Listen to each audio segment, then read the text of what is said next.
Chris Tucker is so funny that he even makes legends lose their composure. And whether it was a live event or a movie set, these celebrities found out the hard way that keeping up with Chris Tucker is basically impossible. He knows everybody. Yeah. You know everybody? I kind of do, you know. And I don't even know Michael Jordan. I wear Jordan 1s and the most comfortable shoes, and every time I see Michael, he look at your shoes. First thing he do is look down, what kind of shoes you got? Reebok, man, you crazy. Muhammad Ali? He said, you a funny mother Tucker. I said, oh,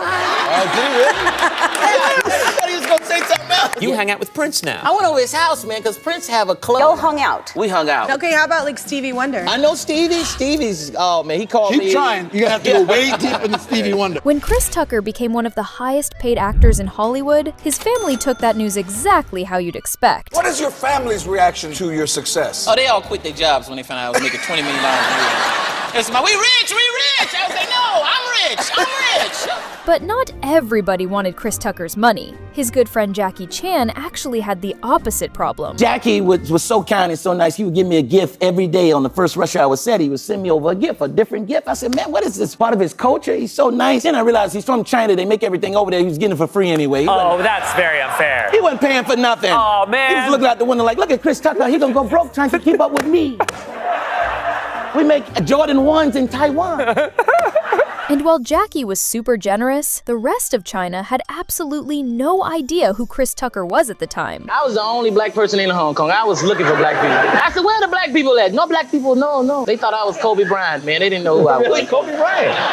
Like, Kobe, sign my autograph, Kobe. We love you. Where's Shaq? However, of all the legends Chris Tucker hung out with, his Michael Jackson stories are just on a whole different level. Do you ever go in public anywhere with Michael Jackson? You know what? We go to the movies sometimes, but it's hard because Michael got to sneak in the movie right before it starts. So Michael come in there like with a ninja suit on. He's hiding and he's sitting there with, where's Michael? And then I turn around, he's like, hey, Chris. I'm like, oh, man. How long you been here? About 5 minutes. I'm sorry. And then all of a sudden, we watching the movie, he's the loudest person in there. Really? You know? Yeah, he's watching the movie like, hee. I said, Michael, would you shut up before people see you? Sorry, it was funny, Chris. Yeah. Yes, the legendary Michael Jackson was full of surprises, and sneaking into movies with him wasn't even the craziest thing MJ did with Chris. Michael was just so nice. He would give you anything if you liked something. Like I was just complimenting a flat screen TV he had, and he gave it to me. I was like, Michael, I didn't want the TV. But then the black came out of me. I started liking everything after that. I said, Michael, I like that Rolls Royce. That's a bad Rolls Royce. Not the old one, the new Rolls Royce, right there. He was like, you like it, Chris? I said, yeah, I like it. He said, you sure you like it? I said, yeah, I like it. He said, well, you better go buy one, because I ain't giving you my Rolls. Chris Tucker can make pretty much anything funny, even something as simple as having a neighbor. You ever had a neighbor that borrow your shit and keep it so long, you have to borrow it back? But at least Chris had neighbors, because when he came to visit China, he found out that Jackie Chan basically owns the whole block. What's it like in China with Jackie Chan? He's the man. Jackie owned everything. He's like, you like hotel? He said, you like hotel? I said, yeah, it's my hotel. That's my hotel. No. So I got to do more movies. And then he was like, wow, you over here. I said, I came to see you. What do you think I'm over here for? You're the only person I know in China. Yet, have you ever wondered what happened when Chris Tucker met Jackie Chan for the very first time? Well, let's just say it didn't go smoothly. We was in a meeting and we was getting ready to do the movie, and Jackie didn't say nothing the whole time. He was just like shaking his head. Okay. First time I met Chris Tucker, we tried to make Rush Hour 1, then I sit in the meeting room. Jackie! You keep talking, I just looking. He's so fast. And I put the director aside after the meeting. I said, does he speak English, man? It's no way we can do this movie if he don't speak English, man. Do you understand the words that are coming out of my mouth? That was the whole thing I came up with. Do you understand the words that are coming out of my mouth? Because I was like, the first time I met him, I was like, do he understand English? Does he speak English? One thing Chris Tucker couldn't resist was copying Michael Jackson's iconic dance moves. He just had one problem. You see, Chris is left-handed, so he'd always kick with the wrong foot, and every single time, MJ would crack up. And on top of everything else, Chris Tucker also does some amazing impressions, but sometimes they can get you in trouble. I went to Africa one time with Bill Clinton. I started doing impressions of Bill Clinton. He started liking it. He was like, oh shit, that sounds just like me. He invited me to Africa. He said, Tucker, you want to go to Africa with me? You're black, I'm black, I think you're like it. So I started doing the impressions, man. Everywhere we went, he wanted me to do them. Every country we went to. Finally, I got tired. We got to Nigeria. He wanted me to do it in front of the president of Nigeria. And I was scared. If I mess it up, they put me in jail. And Tucker, come on now. I need you. I done set it up now. Come on, don't let me down. You want to ride home, right? Huh? Rush Hour became one of the biggest comedy franchises of all time. Behind the scenes, however, it was complete chaos, as Chris Tucker made it super hard to get through a scene without laughing. That's right, Lee. For the last 3 years, I've studied the ancient teaching of booty. Booty.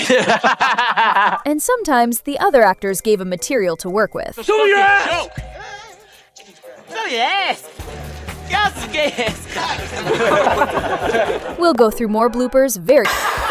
This clip from Money Talks looks intense. What you don't see is that it took 56 takes because nobody could keep a straight face. And in the end, they had to use a take where Chris's scene partner can literally be seen smiling. They put their hands on you. And they tried to, man. And one dude gonna come try to grab me from the back. That's how they caught me. That's how they brought me in. They was slinging like, yeah, like that. Did they like grab this? me? Yeah. Man, get the hell out of me, man! Hey!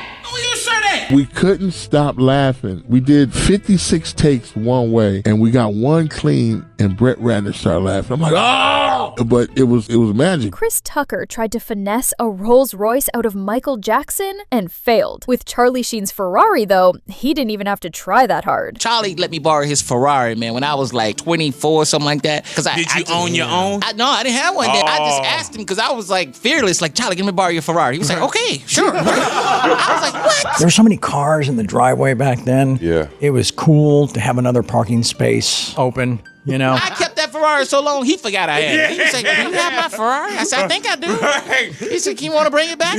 Okay. Money Talk. Oh, Money Talks with Charlie Sheen. That's Charlie Sheen. That was the funnest movie ever, man, because I would show up late for work, and Charlie wouldn't show up at all. They were like, they'd be arguing with me, and then all of a sudden, Charlie ain't even here. What y'all arguing with me for? Find Charlie first, okay? Borrowing a Ferrari for so long is impressive, but Chris Tucker's, let's call it survival skills, started way before Hollywood. We used to hide the cupcakes, you know, because I'm the youngest of 6 kids. We hide the cupcakes because they be gone.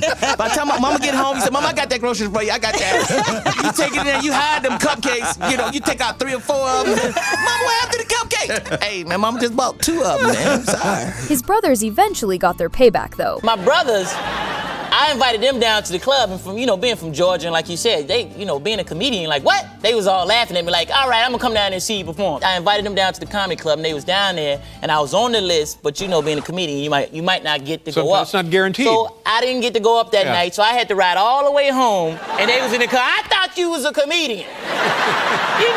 You didn't go up and all this stuff, and I said, okay, one day I'm gonna go up, y'all gonna see. So now they ask me for money every day, and I said, I thought you was gonna pay me back. When you gonna pay me back? Fame did change a lot of things for Chris Tucker, and how people treated him in public, yeah, that got weird fast. People think stars live in Hollywood. You live in Atlanta. Yeah, Atlanta. I'm from Atlanta. Do they leave you alone in Atlanta? Sometimes it's because they don't see a lot of celebrities, so they be coming up to me, looking at me like, hey, man, you? I'm like, yeah, I'm me. You? Like, what you doing out here in the grocery store shopping? I gotta eat too. I'm getting some food. You think I'm a superhero? But alright, enough about celebrities for a second. This next clip is painfully relatable. I hate waiting on people. You ever had somebody call you, tell you they on their way, you call them back, them still at home? You said you was on your way, man. My clothes in the dryer, man. Damn. And you be mad as a till you get there. You be happy as like, oh, punk ass, always late. What's up, T? Let's get out of here. If you haven't realized by now, every single time Chris Tucker and the King of Pop got together, something No, that's Spider-Man. Why exactly would MJ have a Spider-Man mask in his car? Anyway, here's Chris Tucker accidentally calling Jackie Chan by his real name while filming Rush Hour 2. We would love to see that. We would love to see that, Jack. Now, Jackie, we would love to see that. Wouldn't we love to see that? His name is Lee, goddammit. Lee, we would love to see that. Chris broke character plenty of times. Now here, someone else did it for him. Oh. Who's calling? I'm filming. I'm looking Jackie Chan dead in his eye. Call me back. Call me back. No, you can't speak to Jackie Chan. They want to speak to you, Jack. Hello? I'm sorry about this. We are filming right now. But sometimes a blooper writes itself, like when Tucker just couldn't pronounce the name of this dish no matter what. Is this a kosher meal? Yes, sir, that's our kosher meal. What's the name of it? Filter fish. Filter fish. You know what this is? What is it? Gefilte fish. It's filter fish. I love this stuff. I really don't. You had black people all over the world eating this. We used to lots of things.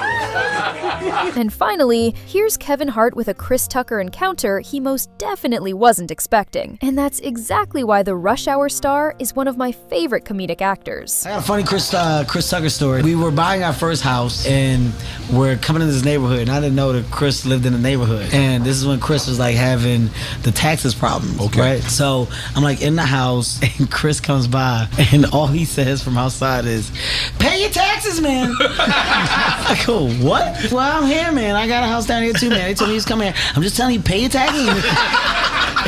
And he left. That's real advice, though. It's great advice.